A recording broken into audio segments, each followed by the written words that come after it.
Hello everyone, welcome back once again. आज की इस वीडियो में हम सीखेंगे कि किस तरह से हम एक्सेल में इवेंट से रिलेटेड सभी बजट को हम इसमें जनरेट कर सकते हैं कि उस इवेंट को ऑर्गेनाइज करते टाइम कितना एक्सपेंस आया, कितना इनकम हुआ, और उसके बाद आप प्रॉफिट लॉस के बिहाफ पे उसकी समरी यानी कि चार्ट में उस समरी को कैसे जनरेट कर सकते हैं। ये सारे ही स्टेप्स हम आज प्रैक्टिकली सीखेंगे। तो इसके लिए आप देख सकते हैं हमने यहाँ पर एक टेम्पलेट लिया है किसी इवेंट का, और ये टेम्पलेट रिलेटेबल है एक्सपेंसेस से। नेक्स्ट हम देखेंगे इनकम से रिलेटेबल टेम्पलेट जो हमारे पास गिवन है, और साथ ही साथ हम चेक करेंगे प्रॉफिट लॉस कितना डिफरेंस रहा, कितना प्रॉफिट हुआ, कितना लॉस हुआ, उसको भी हम कंपेयर करेंगे। तो चलिए सबसे पहले हम एक्सपेंसेस का जो टेम्पलेट दिख रहा है आप उसको सॉल्यूशन को हम थोड़ा समझ लेते हैं। तो बेसिकली सबसे पहले टॉप साइड पर आपको नंबर ऑफ टोटल जो एक्सपेंसेस हैं वो हमारे पास दे रखे हैं। अब इसमें आप कंफ्यूज हो रहे होंगे कि एस्टिमेटेड और एक्चुअल दोनों साइड में हम लोगों ने एक्सपेंसेस क्यों मेंशन किए हैं। बेसिकली ये इसलिए है, एस्टिमेटेड मतलब कि जो हमने एक एस्टिमेशन लगाया था कि उस इवेंट में इतना एक्सपेंस आपका होगा, और एक्चुअल मतलब उन एक्सपेंसेस को लिखा गया, एक्चुअल में उन अमाउंट्स को लिखा गया जो एक्चुअल में आपने उसमें खर्च किया। ठीक है, तो वो कोई भी इवेंट आप ऑर्गेनाइज कर रहे हैं, किसी भी टाइप का वो इवेंट ऑर्गेनाइज कर रहे हैं, सबसे पहले अगर हम उसका टेम्पलेट रेडी कर रहे हैं, उसका इनवॉइस कुछ भी रेडी करना है हमने, तो सबसे पहले आप उस इवेंट का नेम लिखेंगे कि किस बिहाफ पे वो इवेंट बना रहे हैं, वो उसका इवेंट एक्चुअल में है क्या। नेक्स्ट हम ऊपर जो हमने एक फॉर्मेट रेडी किया हुआ है, ये हम ओवरऑल टोटल के लिए हमने फॉर्मेट यूज़ किया, इसको हम लास्ट में समझेंगे जब हमारा यहाँ पर ओवरऑल एस्टिमेशन और एक्चुअल एक्सपेंस के ऊपर हम लोग काम कर लेंगे। उसके बाद हम टॉप फॉर्मेट पे आते हैं। तो चलिए सबसे पहले हमारे पास जो गिवन है, हमारे पास गिवन है फर्स्ट जो हमारे पास कैटेगरी दे रखी है एक्सपेंसेस वगैरह की, वो हम रीड आउट कर लेते हैं पहले। तो फर्स्ट हमने लिया यहाँ पर साइट का। तो साइट में आपके पास मेंशन है रूम एंड हॉल फीस कितनी है, साइट स्टाफ फीस कितनी है, इक्विपमेंट्स की फ़ीस कितनी है। इसके अलावा मेंशन है टेबल और चेयर्स का एक्सपेंस कितना है। तो यहाँ पर हमने सिर्फ उसकी एस्टिमेट अमाउंट लिखी है कि उन्होंने कितना अमाउंट अपना बताया था, एस्टिमेशन इतना लगेगा, और जो एक्चुअल में अमाउंट हमने एक्सपेंस किया, खर्च किया, वो हम यहाँ पर लिखेंगे। तो मान लीजिए रूम एंड हॉल फीस हमारे पास उन्होंने एस्टिमेशन बोली थी कि 500 है, और हमारा एक्चुअल अमाउंट मान लीजिए हमारे पास इसमें आया है दैट इज़ 450। ठीक है, इसी के साथ नेक्स्ट अमाउंट हम देख लेंगे कि यहाँ पर हमारा जो actual amount site staff amount उन्होंने बोला था कि आपका साइट स्टाफ अमाउंट अप्रोक्सीमेटली $750 है, और हमारा अप्रोक्सीमेटली जो इसमें अमाउंट आया दैट इज़ 6550 आ गया। फॉर एग्जांपल हम लोग सिर्फ इसमें प्रैक्टिकल एग्जाम नॉर्मली ले रहे हैं, we don't have a particular data for event, but हम लोग जनरली जो हम अपने हिसाब से एस्टिमेशन लगा के इसमें डाटा मेंशन कर रहे हैं। इसी तरह से मान लीजिए नेक्स्ट कैटेगरी के ऊपर हम जा रहे हैं। तो नेक्स्ट कैटेगरी हमारे पास यहाँ पर गिवन है डेकोरेशन रिलेटेड एक्सपेंसेस की। मान लीजिए आपने यहाँ पर डेकोरेशन में फ्लावर्स का एस्टिमेशन लगाया था कि $200 होंगे, बट आपका जो मेन एक्सपेंस आया दैट इज़ $300। इसी तरह से कैंडल का मान लीजिए आपने बोला था कि आपका जो एक्सपेंस आएगा अप्रोक्स $50 आएगा, तो आपका जो एक्सपेंस अप्रोक्सीमेटली आया इसका सिर्फ $40 आया है ना। तो इस तरह से जो भी एक्सपेंसेस आपने यहाँ मेंशन किया तब उसकी एस्टिमेटेड जो अमाउंट है वो मेंशन कर लीजिए, एज वेल यहाँ पर जो एक्चुअल अमाउंट आई है वो हम मेंशन कर लेते हैं। इसी तरह से नेक्स्ट है आपके पास पब्लिसिटी के लिए जो एक्सपेंसेस आए हैं। ग्राफिक वर्क के लिए मान लीजिए आपका एक्सपेंस आया है, इसमें $450 आया है, $450 का एस्टिमेशन था, और इसमें अप्रोक्सीमेटली आपको पे करना पड़ा 360 का एक्सपेंस आया। इसी तरह से फोटोग्राफी के लिए हम लिख लेते हैं कितना आपका बस जो भी खर्चा आएगा इसमें, और यहाँ पर हम लोग इसका एक्चुअल एक्सपेंस लिख लेंगे। तो ये हमारा हो गया टोटल। अब एक साइट का एक्सपेंस हमने मेंशन किया कि हमारा जो ओवरऑल टोटल आया, साइट का 1250 एस्टिमेशन बोला था, और एक्चुअल अमाउंट आया 1100 आपका जो है डॉलर, वो उसका एक्चुअल एक्सपेंस आया। इसी तरह से आपने डेकोरेशन का एस्टिमेशन हमने लगाया था कि 350 आएगा, बट यहाँ पर डेकोरेशन आपकी चलेगी अप्रोक्स 460 अराउंड। नेक्स्ट हमने पब्लिसिटी का आइडिया लगाया था कि एस्टिमेटेड था कि 570 होगा, और इसका मेन एक्सपेंस कितना है आपका 460 आ गया। इसी तरह से अदर जो भी एक्सपेंस होते हैं किसी भी इवेंट ऑर्गेनाइजेशन, जैसे रिफ्रेशमेंट की बात कर लीजिए, फूड का हमने डिसाइड मान लीजिए जो भी एस्टिमेशन लगाया गया था दैट इज़ $100, और हमारा अप्रोक्सीमेटली मान लीजिए एक्सपेंस आ गया मान लीजिए $80 आ गया है ना।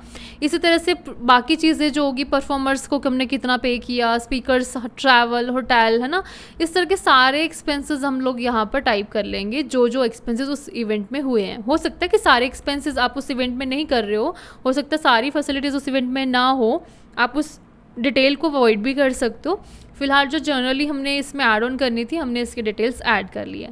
नाउ अब हम चेक करते हैं एट लास्ट जो हमारा एक्सपेंस पॉइंट बना हुआ है, सबसे बॉटम पे अगर हम देखें तो यहाँ पर मिसलिनियस एक्सपेंसेस की डिटेल भी दे रखी है, जैसे टेलीफोनिकली जो हो गई है ना, ट्रांसपोर्टेशन आने जाने का जो भी रहेगा, स्टेशनरी सप्लाईज अगर हुई है, फिक्स सर्विसेज होगी, तो यहाँ पर इंडिविजुअल अलग से मिसलिनियस एक्सपेंसेस अगर हुए हैं तो वो आप मेंशन कर सकते हो। अब टर्न आती है कि हम टोटल एक्सपेंस देख लेते हैं कि ओवरऑल इस इवेंट में कितना एक्सपेंस आया। तो यहाँ पर हम देख सकते हैं हमारा एस्टिमेटेड अमाउंट कितना बन गया 2270, एंड यहाँ पर 2270 उन्होंने कैलकुलेट कैसे किया है, जितने भी हमारे पास यहाँ पर ओवरऑल टोटल आए थे, जैसे कि मान लीजिए इसमें आपने टोटल के लिए फंक्शन सिंपली यूज़ किया होगा, सम का फंक्शन इसमें बेसिकली यूज़ हुआ पड़ा हो। जो भी एक्सेल स्टूडेंट कर रहे हैं तो they know very well about some function, क्योंकि रेगुलरली हम इसका बहुत यूज़ करते हैं। और इसी तरह से यहाँ पर भी सेम उसी फंक्शन का यूज़ करें उन्होंने ओवरऑल कैलकुलेशन की है। तो हम देख लेते हैं कि टोटल एस्टिमेटेड एक्सपेंस में यहाँ पर प्लस कैसे आया, कि उन्होंने यहाँ पे सम का ही फंक्शन यूज़ किया और सम में उन्होंने हर एक कैटेगरी के जो एस्टिमेटेड एक्सपेंसेस हैं उनको सेलेक्ट किया, लाइक साइट एक्सपेंस कितना हुआ और डेकोरेशन होगी, पब्लिसिटी, जो भी इनकी मेन एक्सपेंसेस हैं उनको उन्होंने यहाँ पर सेलेक्ट कर लिया। तो एस्टिमेटेड आपका जो एक्सपेंस हुआ इस इवेंट में दैट इज़ $2270, ठीक है। और उसके बाद फिर सेम उसी वे से उन्होंने कैलकुलेशन करी है एक्चुअल की, यानी कि यहाँ पर उन्होंने सिंपली फंक्शन लगाया that is equal to sum CA to C11, that means कि इक्वल टू सम करके हमने जो हमारा अप्रॉक्स जो ऊपर आपके एक्सपेंसेस उन्होंने सेलेक्ट किए हैं, एंड उसके बाद यहाँ पर जितने भी एक्सपेंसेस है उसमें हमने फॉर्मूला एक ही बार पुट कर दिया, सो दैट कि इन केस अमाउंट में कोई चेंजेस होते तो बार बार रिपीटेड फॉर्मूला चेंज ना करना पड़े, वो एक बार आपका अप्लाइड है तो फॉर्मूला ऑटोमेटिक कैलकुलेट कर लेगा। और यही फॉर्मूला हमने यहाँ पर यूज़ किया इक्वल टू सम का ही, और अब यहाँ पर हमने एडिशन जो करी है वो एक्चुअल एक्सपेंस जो है हमने उन नंबर्स को इसमें ऐड किया है, ठीक है। तो इट मीन्स कि अब इसकी अगर हम बात करें, इस इवेंट में एक्सपेंसेस की अगर हम बात करें, उन्होंने एस्टिमेशन हमने दिया था कि अप्रोक्स 2270 के अराउंड होगा, और हमारा एक्चुअल एक्सपेंस हुआ है अप्रोक्सली 2100 के अराउंड, ठीक है। एक्सपेंसेस हमें पता लग गया किस तरह से हम लोग इसमें कैलकुलेट करेंगे इवेंट का। तो इसी तरह से हम देख लेते हैं कि इनकम का हमारा क्या रहा।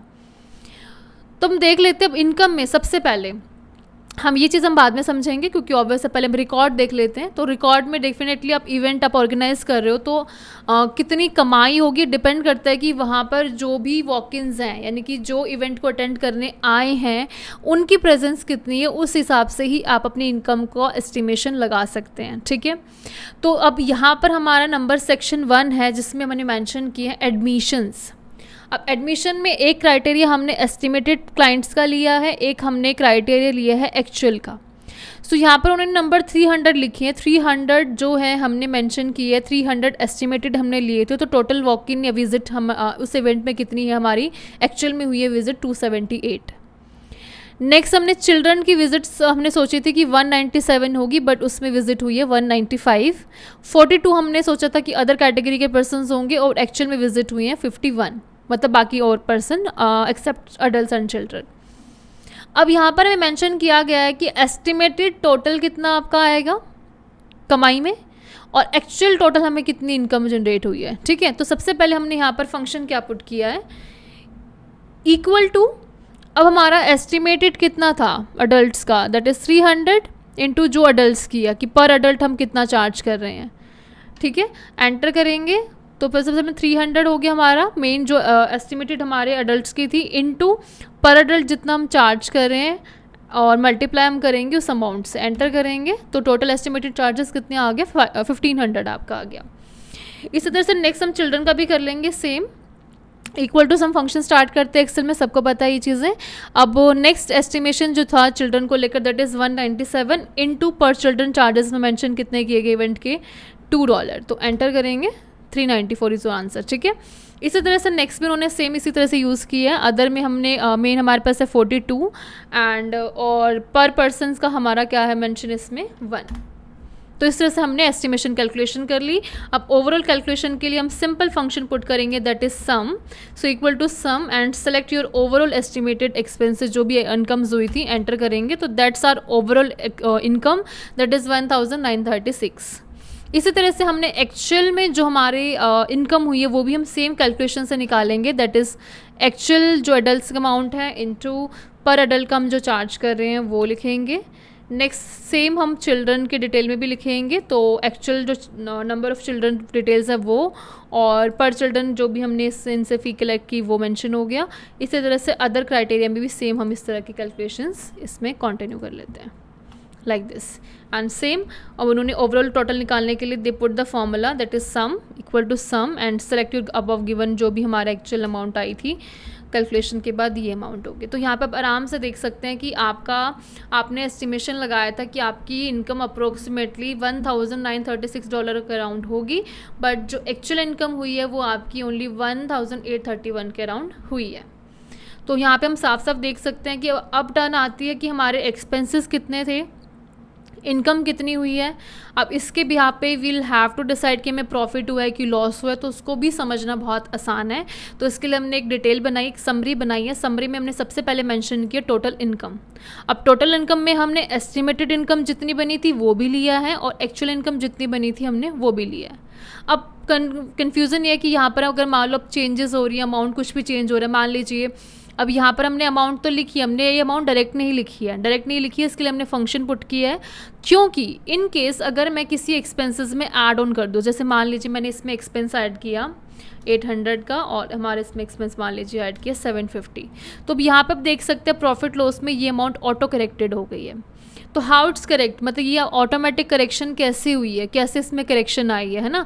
तो उसके लिए उन्होंने यहाँ पर डायरेक्टली जो है इनकम की अमाउंट, एस्टिमेटेड अमाउंट को नहीं लिखा, एक्चुअल अमाउंट को डायरेक्ट नहीं लिखा उन्होंने, वहाँ पर उन्होंने सिंपल फंक्शन पुट किया, चाहे वो इनकम के लिए लगा लो चाहे वो एक्सपेंस के लिए लगा लो, बहुत ही सिंपल फंक्शन है, कोई ज़्यादा बड़ी वो नहीं है इसमें। सो सबसे पहले हम देख लेते हैं कि हमारी एस्टिमेटेड टोटल इनकम कितनी थी। तो इनकम पे जाएंगे तो एस्टिमेटेड टोटल इनकम का सेल नंबर हम चेक कर लेते हैं, दैट इज़ F4। ठीक है, तो सिंपल सा फंक्शन उन्होंने यूज़ किया इस वैल्यू को ऐड करने के लिए, दैट इज़ इनकम। साइन हम यूज़ करेंगे, उसके बाद हम लोगों ने यहाँ पे लिखना है उस सेल का नंबर जिसमें एस्टिमेटेड अमाउंट टाइप थी, that is F4 cell number, और एंटर करेंगे तो F4 में जो भी वैल्यू आपकी करेक्शन होके आएगी वो ऑटोमेटिक इसमें टाइप हो जाएगी। इसी तरह से एक्चुअल वैल्यू का सेल नंबर कितना था, G4 था। ठीक है, तो उन्होंने भी सेम इसमें इनकम का फंक्शन पुट करके अपना G4 वैल्यू को सिलेक्ट कर लिया जो आपकी एक्चुअल इनकम हो गई थी और इनकम आ गई थी। इसी तरह से एक्सपेंसेस का भी हमने रिकॉर्ड चेक कर लिया। अब इन दोनों के बीच में डिफरेंस चेक करना, तो you have to minus definitely, है ना, कि आपके पास एक्सपेंस हुआ था आपका 3070 का और उसमें से हमने माइनस किसको कर दिया, जो हमारी इनकम आई है, तो माइनस कर दिया, तो हमारे पास जो टोटल प्रॉफिट या लॉस जो भी हुआ वो हमारे पास ये बचा। ठीक है, सेम अब मान लो ये तो हमारी बात होगी एस्टिमेशन की, चलो हमने एस्टिमेशन लगाया था कि टोटल खर्चा इतना होगा और इतना हमारा इनकम हो जाएगा, तो बट हमें ओवरऑल वैसे इनकम बचा है कितना, इस हिसाब से हमें इनकम होगा that is 1134 around. But actual में इनकम कितना हुआ वो हमें मेंशन किया हुआ, उन्होंने सबसे पहले सेलेक्ट किया इनकम जो कि हमारी आई थी 1831 और एक्सपेंसेस हमारे इतने हुए हैं और उनको जब माइनस करेंगे that's are amount, that means कि हमारा प्रॉफिट बचा हुआ अमाउंट है। ठीक है, अब इसको हम लोग इस तरह से चार्ट में कैसे जनरेट कर सकते हैं, इसका भी बहुत आसान तरीका है, इसको हम देख लेते हैं। तो सबसे पहले we have to select estimated and actual, दोनों ही अमाउंट को हम सेलेक्ट कर लेंगे, use insert option, column and create it. इस तरह से हम लोग चार्ट में भी इजीली कंपैरिजन देख सकते हैं कि हमारी एस्टिमेशन जो थी वो इतनी थी और हमारा जो मेन अमाउंट आया इतना है। इस तरह से हम लोग एक्चुअल अमाउंट्स को इजीली चेक कर सकते हैं और कंपैरिजन भी आराम से इसमें कर सकते हैं। ठीक है, सो होप सो आज की इस वीडियो में समझाए गए इवेंट बजट को हम कैसे कैलकुलेट कर सकते हैं, चाहे हमने उससे रिलेटेबल एक्सपेंसेस कैलकुलेट करने हो, इवेंट से रिलेटेड इनकम्स कैलकुलेट करनी हो, या फिर उस इवेंट से हमें कितना प्रॉफिट या लॉस हो वो कैलकुलेशन करनी हो, तो बहुत ही सिंपल वे में कर सकते हो। उसमें कोई एडवांस फार्मूला यूज़ नहीं है, कोई डिटेलिंग ज़्यादा यूज़ नहीं, बहुत ही सिंपल तरीके से भी आप इसको ईजिली कैलकुलेट कर सकते हो। मेन है कि आप जो डाटा बना रहे हो उसको आप बहुत स्मूथली बनाओ। अगर आपने एक टेबल जनरेट कर लिए तो फर्दर टेबल बनाना वैसे भी बहुत ईजी हो जाता है। होप सो आज की वीडियो आपको समझ में आई होगी। फर्दर आप किस पर्टिकुलर टॉपिक पे वीडियो चाहते हैं वो भी हमें कमेंट करके बता सकते हैं। Thanks for watching.